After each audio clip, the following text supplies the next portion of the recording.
Hivi jamani, tuongeeni kuhusu kutapanya pesa. Unasema if I can afford it, you can buy. Sio lazima uwe na different types of phone covers. Sio lazima uwe na viatu pair 40. Sio lazima nguo zaidi ya piece 200 hapo kwenye kabati lako. Lazima kila trend ya accessories uwe kuwa na vyombo vingi ambavyo unajua kabisa kuna matumizi. Kuwa na a lot of books ambazo huvisomi. Ambavyo sio lazima, ndio vitu ambavyo muda mwingi zinatutapanyia pesa zetu kila siku. Shosti! Tusemezane. Hivi jamani, tuongeeni kuhusu kutapanya pesa.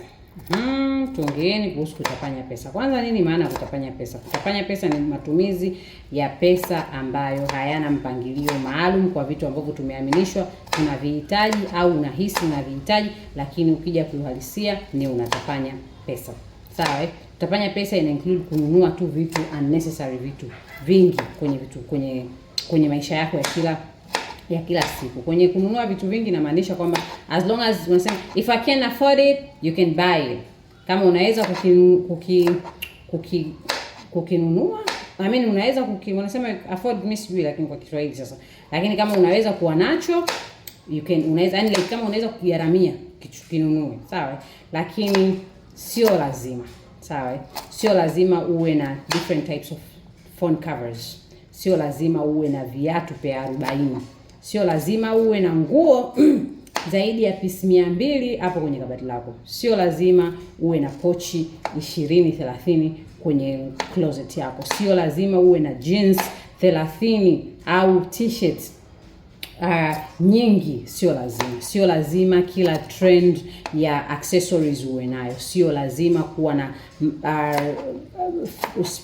zinahitaji hizi skin care products ambazo zina varieties nyingi ambazo sio lazima. Sio lazima kuwa na vyombo vingi ambavyo unajua kabisa kuna matumizi navyo. Sio lazima. Sio lazima kuwa na multiple phones ambazo nyingi unaingia hasara ya kuhudumia kuliko kukuingizia pesa. Sio lazima. That goes multiple lines. Sio lazima. Sio lazima kuwa na a lot of books ambazo huvisomi.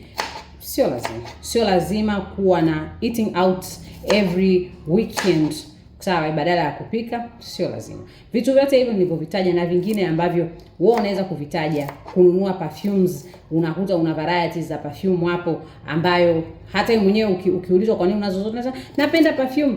Unaweza ndio kwa unapenda perfume asilimia kubwa sana, lakini asilimia kubwa umekuwa overstimulated na internet ambazo inakulazimisha kuna vitu lazima uende nayo, kuna trend lazima uende nayo, kuna aina fulani ya pants lazima uende nayo, kuna nguo fulani lazima uende nayo, tumelazimishiwa vitu hususan kuwa na internet ambazo tulionayo, na imetufanya akili yetu kila tukifika kwenye malls tunahisi ina hii kikombe niliona fulani ameshika, I have to have it.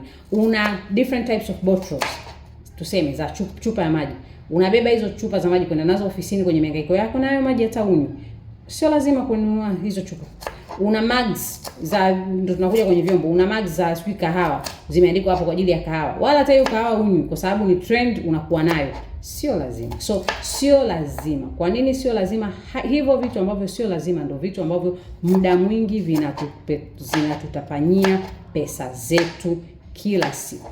Sawa? Kwa msemo wa kwamba trend hii isinipite. Kwa msemo kwamba if you can afford it, have it. Umeelewa? Buy it. Umeelewa? If you can, unaweza kununua kuwa nacho, sio lazima. Kwa ukiwa unashika kitu na kutaka kufanya purchase, jiulize, je, ni lazima kuwa nacho? Sio lazima. Most of the things utaangalia kabisa sio lazima. Wewe rudi nyumbani, kakague pale vitu vyako. Kakague zile jeans ulizonazo. Unajikuta una varieties jeans ambazo nyingine zimepita hata miaka 7 hujawahi hata kuvaa. Viatu, sijui raba, unakuta unavaa tu pair 2, pair 3, lakini zile nyingine zote ulinunua kwa kuaminishwa kwamba ni lazima uwe na varieties. Kwa hiyo tupunguze matumizi ambayo hayana msingi yanayotufanya tutapanye pesa zetu kwa kuwa tumeaminishwa ni lazima, lakini sio lazima. Shosti! Tusemezane.